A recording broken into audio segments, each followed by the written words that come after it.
សួរអ្នកនរគ្នាមកត្រឡប់មកវិញជាមួយនឹងវីដេអូថ្មីហើយខានបាត់ចេញវីដេអូយូរក៏ដូចជាបាត់មុខយូរដោយសារតែប្រហែលបងខ្លះដឹងថាខ្ញុំហើយជាមួយនឹងប្រពន្ធខ្ញុំទៅតារៀបការហើយអញ្ចឹងឥឡូវហ្នឹងតលាយវិញហើយមានពេលដើរលេងវិញហើយប៉ុន្តែមុននឹងដើរលេងគឺត្រូវរៀបចំម៉ូតូសិនដោយសារតែខានបានជិះឆ្ងាយយូរជីតែនៅក្នុងក្រុងដល់ពេលជិះឆ្ងាយអត់សូវបានឆែកមើលឲ្យត្រឹមត្រូវអញ្ចឹងឥឡូវហ្នឹងមុននឹងនេះគឺខ្ញុំត្រូវធ្វើការឆែកអាម៉ូតូសិន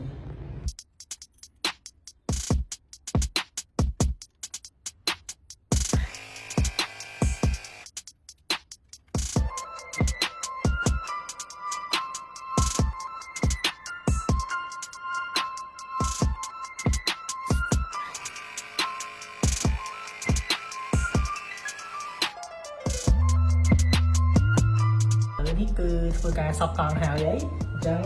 របស់ដែលខ្ញុំត្រូវ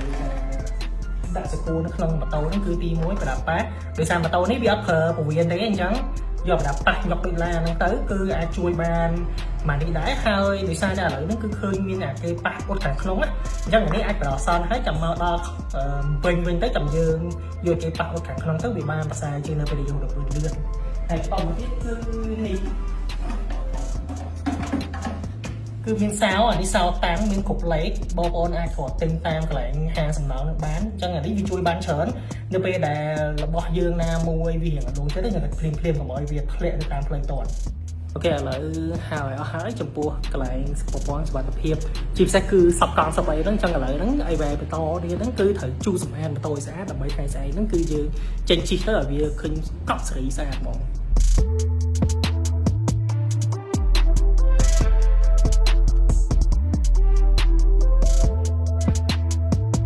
សពកង់ក៏ហើយឆែកមើលអីហើយទាំងអស់ជាពិសេសគឺបានជួបម៉ូតូឃើញបានស្អាតហើយឥឡូវជំនាញចុងក្រោយមុននេះហ្នឹងគឺយើងត្រូវធ្វើការបញ្ឆេះមុនទៅអានេះក៏ជាទម្លាប់របស់ខ្ញុំទេដោយសារតែចង់ដឹងថាតើពេលបញ្ឆេះទៅវាមានបញ្ហាឬក៏មានអីអត់ហើយយើងចង់ឲ្យម៉ាស៊ីនហ្នឹងវាបាន warm up យូរពីព្រោះអីខានបានជិះប្រហែលជា2អាទិត្យអីឬក៏3អាទិត្យចឹងអីហើយអញ្ចឹងចង់បញ្ឆេះសាកវាសិនអូខេ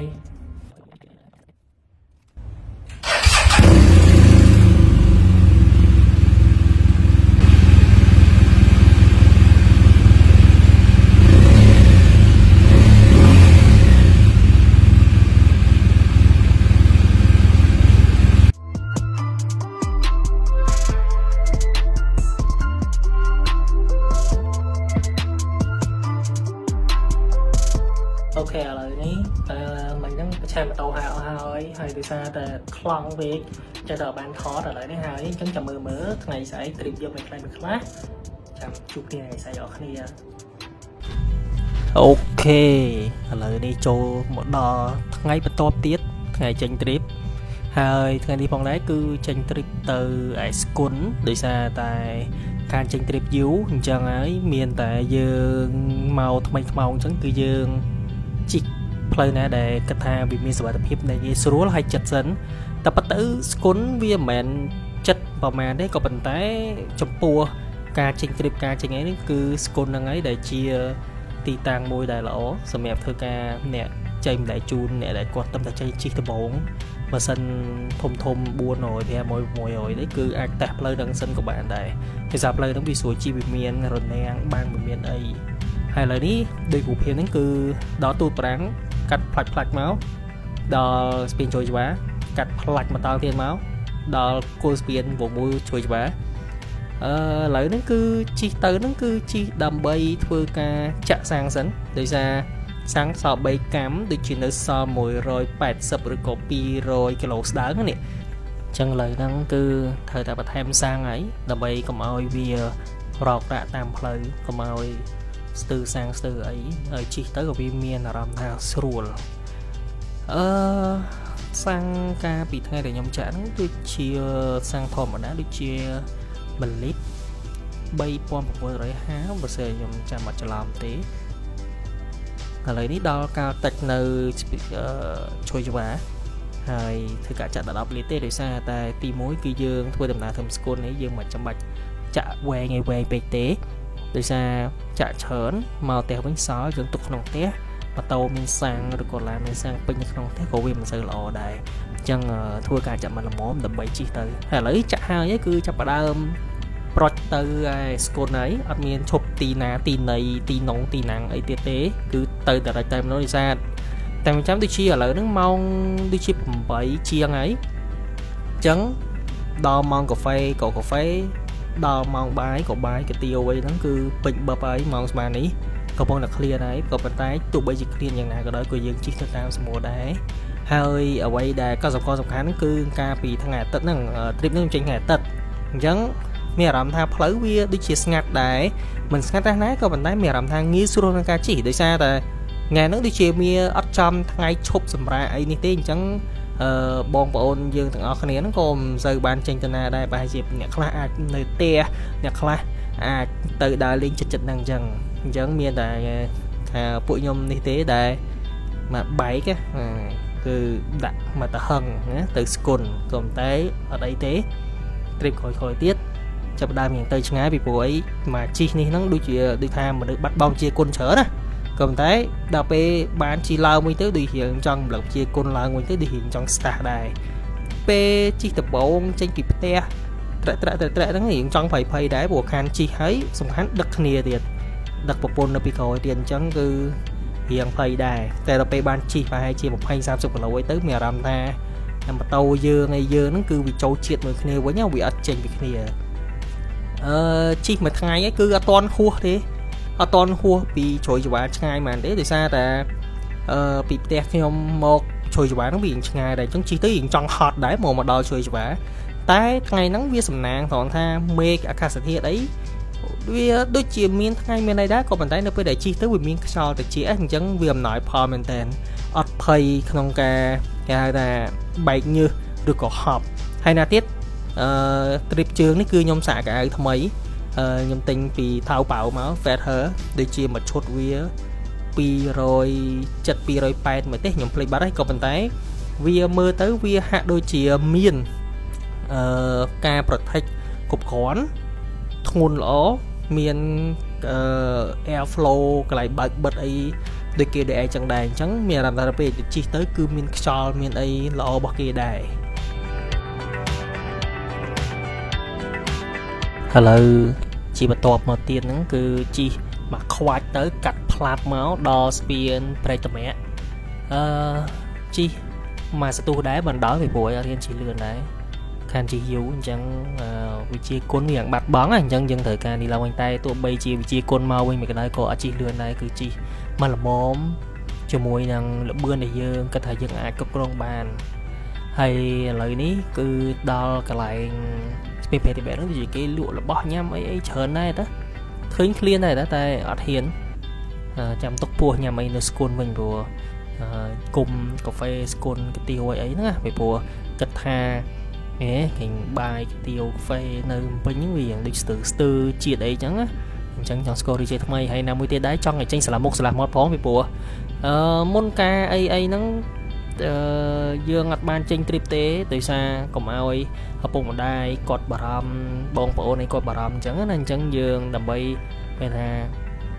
យើងកុំចង់ថាចំណងរបស់យើងខ្លួនឯងចង់ជីកចង់អីហ្នឹងរួចឲ្យអ្នកផ្ទះគាត់បារម្ភអញ្ចឹងយើងមិននេះទេឥឡូវនេះដល់ដូចជាដល់កំពង់មុំបែកទៅស្គូនហើយដែលដល់ផ្លូវដែលតលាហ្នឹងផ្លូវហ្នឹងផ្លូវជាលេខ 6A ហ្នឹងគឺខ្ញុំឆ្លាញ់គេគឺឆ្លាញ់ផ្លូវហ្នឹងដោយសារតែវាមានអារម្មណ៍ត្រជាក់ក៏ប៉ុន្តែអានេះដោយសារអត់ទាន់បានភ្លៀងបើបានភ្លៀងចូលដល់រដូវវស្សាភ្លៀង 4-5 មេអីមកកន្លែងនេះឡើងខៀវហើយជិះទៅវាមានអាខ្យល់ដូចថាក្លិនស្មៅក្លិនអីធម្មជាតិហ្នឹងគឺឈ្ងុយហ្មង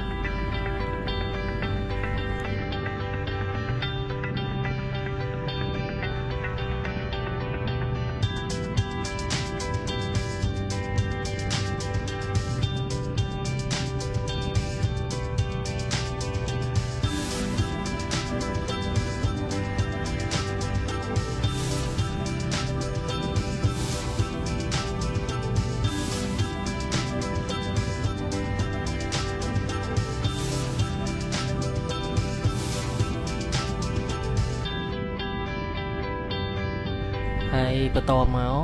ផ ផតពីផ្លូវហ្នឹងទៅផ្លូវហ្នឹងវាវែងដែរអញ្ចឹងក៏សម្រាប់ចិត្តថាកាត់ផ្លាត់មកដល់ផ្លូវម្ដុំដែលគេលក់ចង្រិតលក់អាពីងលក់អីចឹងណាអូបើនិយាយពីចង្រិតអាពីងឯហ្នឹងគឺឆ្ងាញ់រសជាតិអែមហ្មងនៅរសាររសជាតិដើរបានហើយដោយសារតែនៅម្ដុំស្គុនហ្នឹងគឺគេល្បីហ្នឹងឯងចង្រិតអាពីងអីហ្នឹងមានចេកឆាបចេកអីអូច្រើនទៀតច្រើនមុខណានៅហ្នឹងអញ្ចឹងអ្នកអស់គ្នាដែលបានទស្សនាហ្នឹងបាទពេលទៅស្គុនហ្នឹងចូលចិត្តទិញអីជាងគេដែរហើយបើសិនជានេះទេចាំជួយទិញពួកគាត់ផងដោយសារតែអាហ្នឹងគឺជាអាជីវកម្មរបស់គាត់អីដែលគាត់លក់ដូរដើម្បីជីវភាពរាល់ថ្ងៃអញ្ចឹងយើងទៅដល់យើងបានដើរលេងផងយើងទិញញ៉ាំអញ្ចឹងទៅយើងទិញផ្ញើអ្នកផ្ទះអញ្ចឹងទៅហើយអញ្ចឹងទៅថាវិការហ្នឹងគឺបានទៅពួកគាត់ដែលលក់ដូរហ្នឹងដើម្បី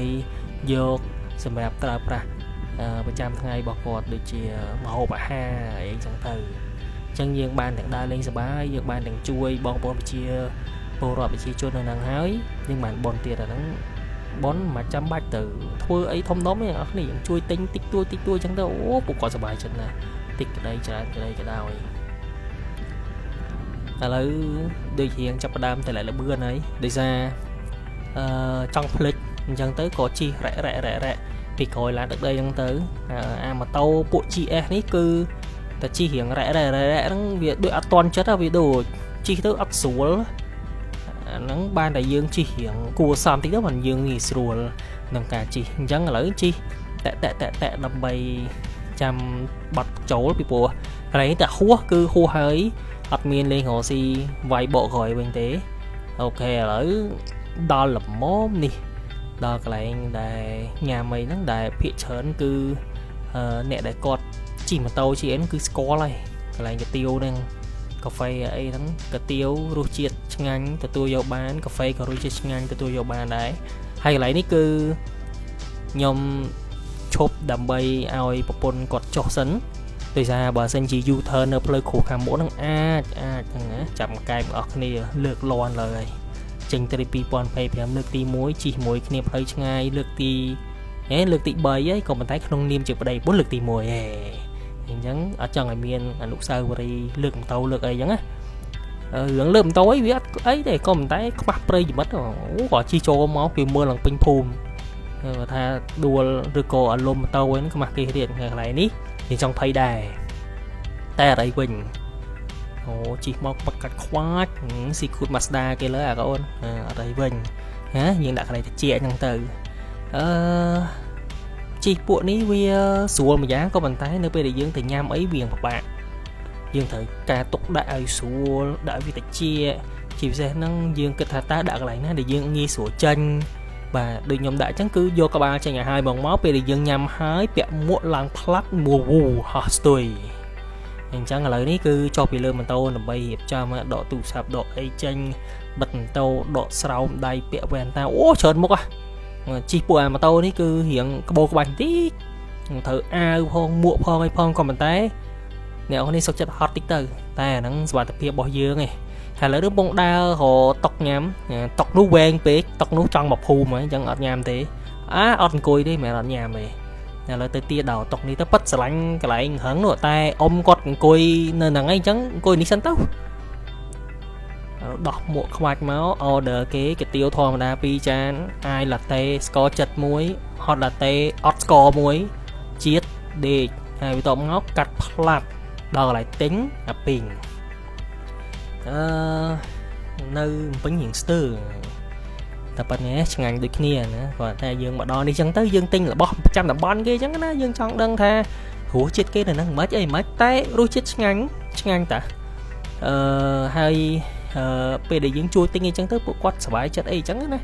ដោយសារអាហ្នឹងជាមុខរបររបស់គាត់យើងជួយចូលទិញទៅតិចក្តីច្រើនក្តីយើងជួយចូលទិញគាត់ចឹងទៅហើយនេះប្រពន្ធខ្ញុំគាត់ពងតថ្លៃពងអីចឹងណាបាទរឿងតថ្លៃរឿងលោរបស់ហ្នឹងគឺគាត់លេខ1នេះថតដើម្បីធៀមយកដាក់ក្នុងម៉ូតូឥឡូវselfieមួយផ្លាប់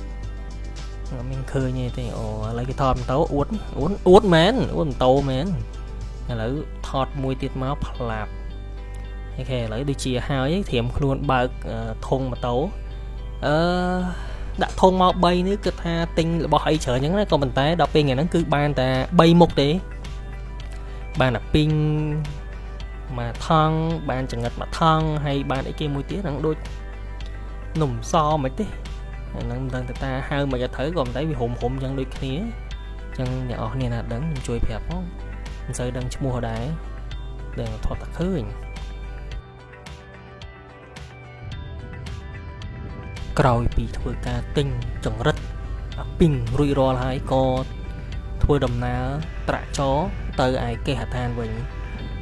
tới tao một đặc tế từ xa là cuốn cứ ấy thì lúc mình lại là liền cái còn tay từ xa nhom ngày nắng cứ ở trong chi tây ngái trong thầm cuốn đầm bay warm up làm hạt brand luôn ấy nhé chẳng là lấy nó cứ chi tây teo với nháy đi chia tung màu đắp tam nhom chém nên ngày dừng tranh tư màu đắp hơi được này thì cứ chẳng trả chó cứ mình xây một miếng nhất na đá đôi ta visual chi đài chẳng á chẳng hay có khơi bon bộ này có chi mà tôi chỉ ấy nó cổ con chi kia mà già ngay già chẳng đây hay có khơi nhom chi phải đai hoài chẳng nó bon bộ nữa là chia sài phong tư thường mà tây bà mà tàu thôm ấy nhom và đam đầy nó việc của bà bên đây để xa đam đầy nó cứ mi mà tàu tôi chẳng qua tới bà cốt rồi có bên chẳng thấy dương miền thà supply có chia là có chia thế cũng có thể đầy chẳng miền thà qua chơi thằng anh từ sao mà sân dương bị thôm chẳng sao tập hiệp ấy cổ bia nghi rồi đài chiều xe nó cứ là bữa này vậy nó bây giờ qua nó cứ vụt tới cứ việc họ đài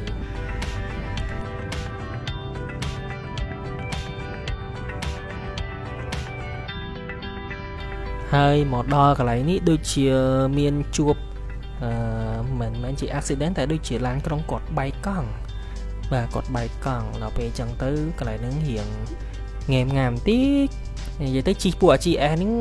nhé rồi mẹ bon pu để cột expert cái lỗ diễn ấy cứ còn thấy thế tay là nhóm ấy cái lỗ không ai mà tay thằng nào bật thắm này mẹ bật thắm ấy là về mà tới đâu pe chi gì đến trong phải diệt đây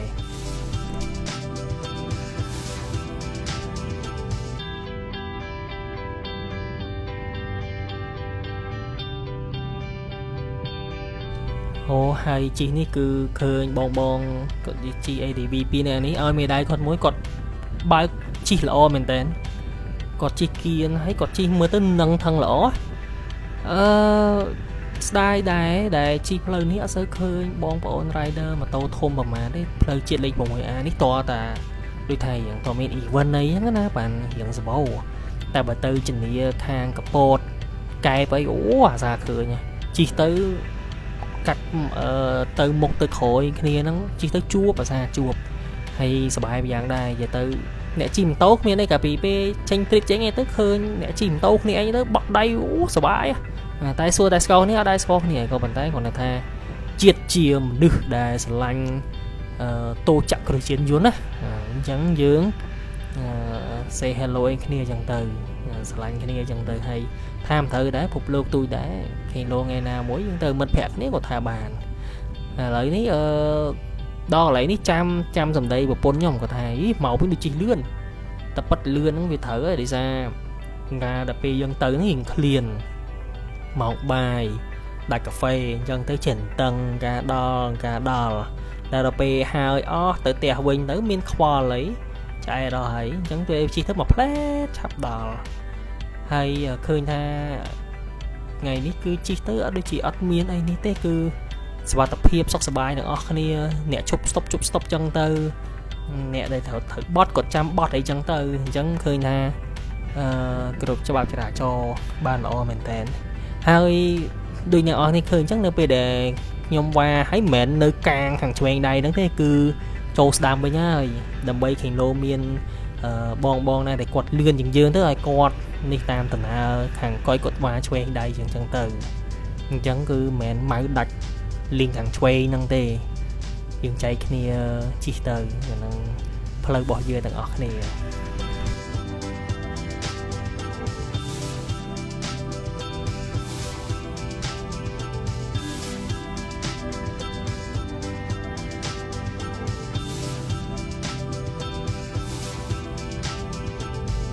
ឥឡូវហ្នឹងកាត់ខ្លាចមកពីព្រោះអីផ្លូវយើងវាធ ត្រង់រហូតវាស្អាតរហូតចឹងទៅហើយដោយសារជិះចូលក្រុងចឹងទៅអញ្ចឹងទេសភាពអីក៏អត់សូវមានហើយអញ្ចឹងក៏កាត់ផ្លាប់ចូលបដ ாய் មកគឺចូលទៅផ្លូវ OCIC ខ្ជិលជិះតាមព្រួយពេលមកយើងតាមផ្លូវ